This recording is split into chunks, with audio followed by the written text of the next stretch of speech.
இன்றே டவுன்லோட் செய்து உங்கள் ஃபேவரட் ஷோக்களை என்ஜாய் பண்ணுங்க. என்ன தைரியம் இருந்தா நீங்க இப்படி பண்ணுவீங்க? ஏய், நீ யாரடி அது கேக்குறதுக்கு? முதல்ல வெளியில போ. ஓ, நான் யாரா? இருங்க, இப்பவே ஸ்ருதி சில்ட்ரன் கேருக்கு இன்ஃபார்ம் பண்றேன். அப்ப தெரியும் நான் யாருன்னு. கொஞ்சம் பொறுத்துக்குமா.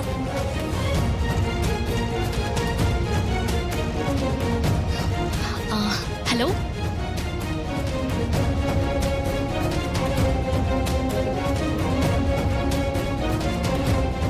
இந்த இடத்துக்கு உடனே வாங்க, நான் உடனே லொகேஷன் ஷேர் பண்றேன்.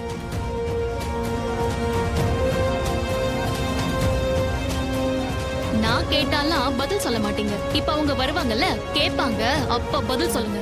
நீ யார வேணா வர சொல்லு, எனக்கு எந்த பிரச்சனையும் கிடையாது. இப்ப மரியாதையா இந்த குழந்தைகிட்ட மன்னிப்பு கேளுங்க. ஏய், சும்மா நிறுத்தடி. மன்னிப்பா?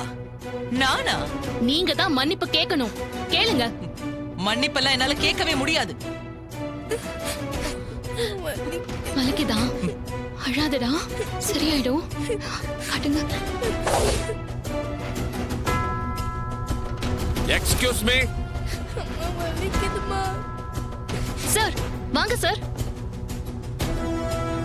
சார், என்னாச்சு? நான் தான் உங்களுக்கு வாய்ஸ் மெசேஜ் அனுப்புனேன். இதோ இந்த குழந்தையோட கையை பாருங்க சார். இவங்க குழந்தைன்னு கூட பார்க்காம என்ன பண்ணி வச்சிருக்காங்கன்னு பாருங்க சார்.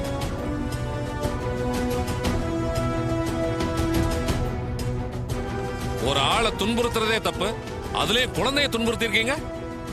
இவங்க மேல கேஸ் ஃபைல் பண்ணுங்க. Okay sir.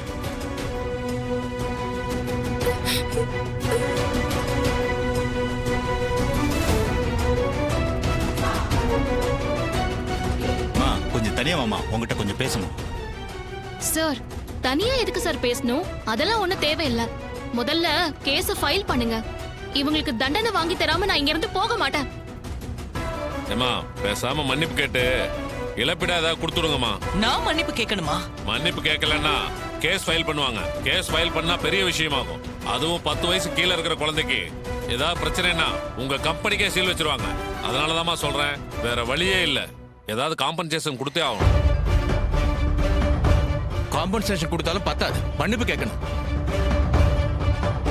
வேற வழியே இல்ல. பாதிக்கப்பட்டவங்கள்ட்ட மன்னிப்பு கேளுங்க.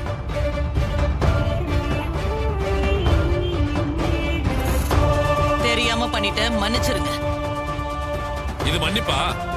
இந்த குழந்தை காலில் விழுந்து மன்னிப்பு கேளுங்க. அப்பதான் அந்த வலி உங்களுக்கு புரியும். இனிமே யாரும் இப்படி பண்ண மாட்டாங்க. காலில் விழுந்து மன்னிப்பு கேளுங்க. விழுங்க, விழுங்க.